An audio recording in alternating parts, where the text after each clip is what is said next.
بسم اللہ والصلاة والسلام علی رسول اللہ اما بعد۔ سورج گرہن کے حوالے سے کچھ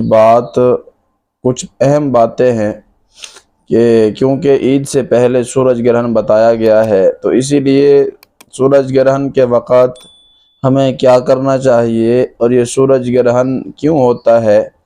اور سورج گرہن کے موقع پر رسول اللہ صلی اللہ علیہ وسلم نے کیا عمل فرمایا۔ تو سب سے پہلی بات کہ سورج گرہن یہ کیوں ہوتی ہے، تو یہ کیا ہے کہ اللہ تعالیٰ نے لوگوں کو، انسانوں کو ڈرانے کے لیے اور انسانوں کے اندر اپنا خوف پیدا کرنے کے لیے اللہ تعالیٰ موقع بہ موقع ایسی نشانیاں ظاہر فرماتے ہیں کہ جس سے لوگوں کے دلوں میں اللہ کا خوف پیدا ہو اور اللہ تعالیٰ کا ڈر پیدا ہو، کہ لوگ جیسے کہ کچھ باغی لوگ ہیں جو اللہ کی نافرمانیوں میں لگ کر بغاوت اختیار کر لیتے ہیں، تو اللہ تعالیٰ ان کو ایسی نشانیاں دکھاتے ہیں تاکہ وہ اس سے باز آ جائیں۔ تو اسی لیے اللہ تعالیٰ ایسی نشانیاں ظاہر فرماتے ہیں۔ تو بہرحال ایک مرتبہ رسول اللہ صلی اللہ علیہ وسلم کے ہوتے ہوئے ان کی زندگی میں ایک موقع ایسا آیا کہ جب سورج گرہن ہوا، اسی دن ہی رسول اللہ صلی اللہ علیہ وسلم کے بیٹے فوت ہوئے، ان کے ایک بیٹے کی وفات ہوئی، تو جس کی وجہ سے کافروں نے یہ بات مشہور کر دی کہ سورج گرہن ہوا اس وجہ سے آپ صلی اللہ علیہ وسلم کا بیٹا، یا پھر لوگوں کے ذہنوں میں بہت ساری باتیں آتی، کفار نے یہ بات پھیلا رکھی تھی کہ جو ہے سورج گرہن جب ہوتا ہے تو اس سے ایسے بڑے بڑے نقصان ہوتے ہیں، اور لوگوں کے ذہن میں اس وقت سے لے کر آج تک بھی اسی طرح بہت سے اشکالات اور بہت سے ایسی چیزیں ذہنوں میں، افواہیں لوگوں نے پھیلا رکھی ہیں کہ جب سورج گرہن ہوتا ہے تو اس سے یہ نقصان ہوتا ہے، اس میں ایسا نہ کیا جائے، اس میں یہ نہ کھایا جائے، اور اسی طرح عام طور پر یہ حاملہ عورتوں کے بارے میں بھی لوگ بات کرتے ہیں۔ بہرحال ہاں، لوگوں کے تجربات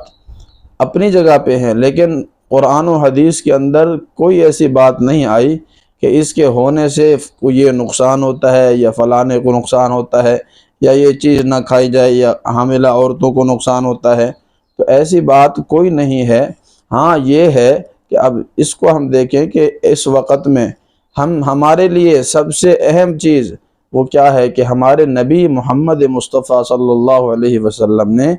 کیا عمل فرمایا۔